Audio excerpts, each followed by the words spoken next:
check it out. That's my logo, my hood ornament, my emblem. Okay? Yung sa mga nagbabash na hindi nyo gusto yung emblem ko, eat your fucking heart out. Okay? One piece stainless yan. No? Tignan nyo. It's a fucking one piece stainless. I've had that design 20 years ago na. More than. Okay?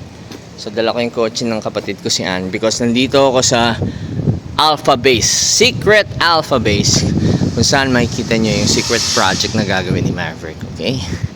So check it out. Dito ako sa mansyon na warehouse only. Okay, so ito na. Ready na ba kayo, guys?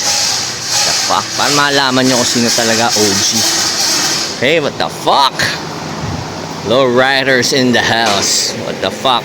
It's a 1954-53 chop top lead sled low rider.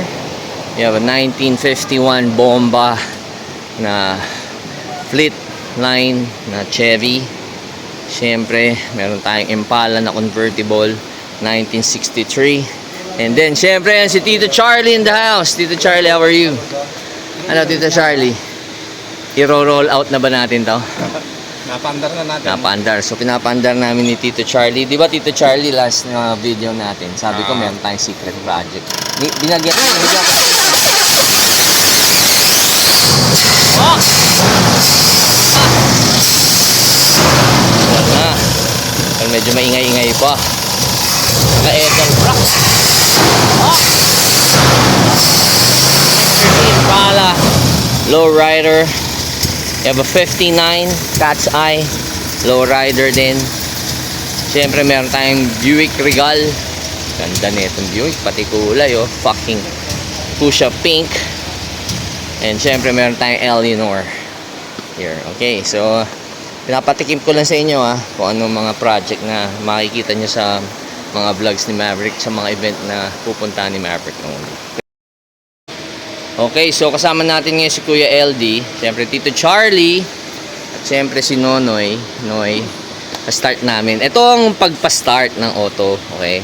Magic. So papasyatin muna natin. Diba? Dito, primary. Kabila. Kabila. Okay. Ayan. Okay na. Super. Okay. Okay na yan. Malakas lumaklak ng gasolina to eh. Yan, start na yan. Okay ka lang, Kuya LD? Kuya LD.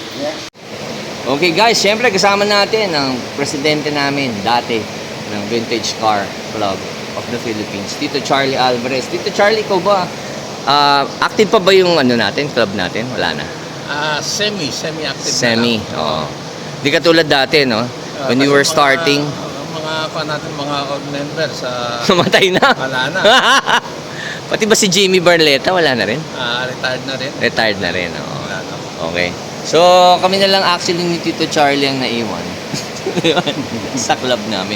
Okay, Tito Charlie, we're looking at, I think, a 1953 na Bel Air. No? Bel Air, 1953. This 53 Bel Air na chop top. Okay. Pag sinabing chop top, nakita niyo po yung bubong doon. Bubong pinutol. Ayan, no? Pinutol. Nilowered.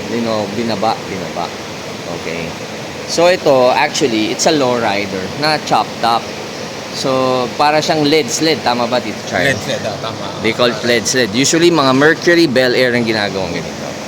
Ang ganda nito pag naka-fully drop kasi talagang sobrang aerodynamic. So, lapit tayo ng konti, Tito Charlie, pakita natin. So, pag nakita niyo yung details nito, naka-pinstripes to. Pinstripes. Oo. Ang history nito, Tito Charlie, I know this was imported from the States. Doon galing yan eh. Binuo yan doon, tas inuwi dito. Para nga sa show dati. Okay, so, kaya.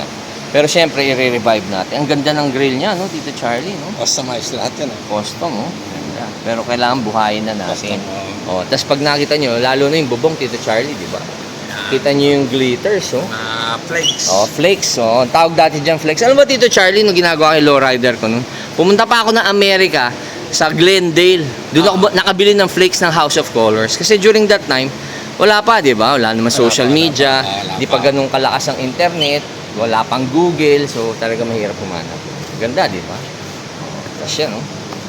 Pero ito, dito Ito, Charlie, naka-hydraulics, right? Ito, tawag dito, naka-French antenna. Naka-French antenna, oh. French, di ba? Bakit ba French ang tawag dyan, Tito Charlie? Oo, tawag nila French, Oo. nakalubog. Kasi shaved eh, oh. Shaved, naka-shave, Oo. di ba? Tsaka shave din yung ano niya, di ba, Tito Charlie? Wala siyang door handle, di ba? Naka-shave. Naka-shave, so pwede mong buksan sa loob. Pag sa labas, di ba? Dipindot na lang. Oh. Ang ganda ng loob niya, no? Nakita niya. Kaso kailangan natin i-detail ulit para pag sinaw natin, malinis. Ang maganda dito, Tito Charlie, tsaka na natin muna pag-uusapan yung mga chopper natin dyan. Okay, ito kasi naka-hydraulics, okay? Tataka ako kanina, bakit may tangke? Kasi usually pag may tangking ganito, airbag pala, gasolinahan. Gasoline tank. O, gasoline tank. Ito yung dalawang hydraulic. Oh, hydraulic siya. Oo. Pro hopper, may ganyan ako dati, ganyan yung hydraulics ko sa Impala mo. Oh, kuya, problema. Kaya pa? Okay na, nagsususi na. Oh, sige, pupunta tayo dyan sa Riviera. Oo. Sir, nagpapalag kayo? Oo, nagbablog. Oo. So, ngayon, Kunin ko yan nga. Sir, ano? ha? Sige. Ano ko kayo, Okay. So, ngayon, explain ko lang, hydraulics, ito Pro Hopper. Old school brand yan. Yung Impala ko dati, nakaganyan, naka Pro Hopper din. Meron tayong 3 batteries. Siyempre, para sa switches natin. So, it's run by hydraulics. So, this is hydraulics in the airbag. Okay? Unlike this one, yung 51 natin na fleet line, naka airbag. Okay? Ngayon, usong-uso na airbag, pero during early 2000, unang-unang airbag to na dumating sa Pilipinas. Dati mahirap pa. Nakita niyo yung gulong na yan, ang lapad ng white sidewall, di ba? Pero Coker tires yan. Puta, ang mahal niyang isang pirasong gulong na yan. So, ito gusto ko to, bomba. Dati may ganyan ako pero Ford na 1950 2. Okay? Na nakuha ko rin kay Tito Charlie before. Okay, so yan. Napakita ko lang sa inyo yung dalawang bomba natin. At next naman itong Impala natin na i-restore pa rin natin. But this one says 1963 na Impala na lowrider. And we have here a 1969 na Impala 69 Impala. Cat's eye ang tawag dito kasi yung taillight niya. Okay? Kita nyo pati yung mural niya, graphic, ang ganda. This was all imported, built, custom built in the United States na inuwi.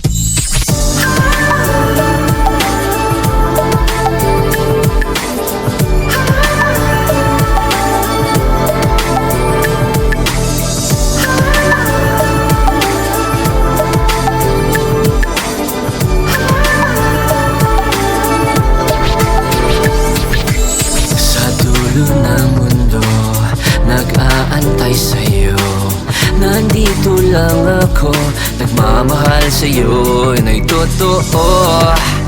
Pag-ibig ko'y para sa'yo.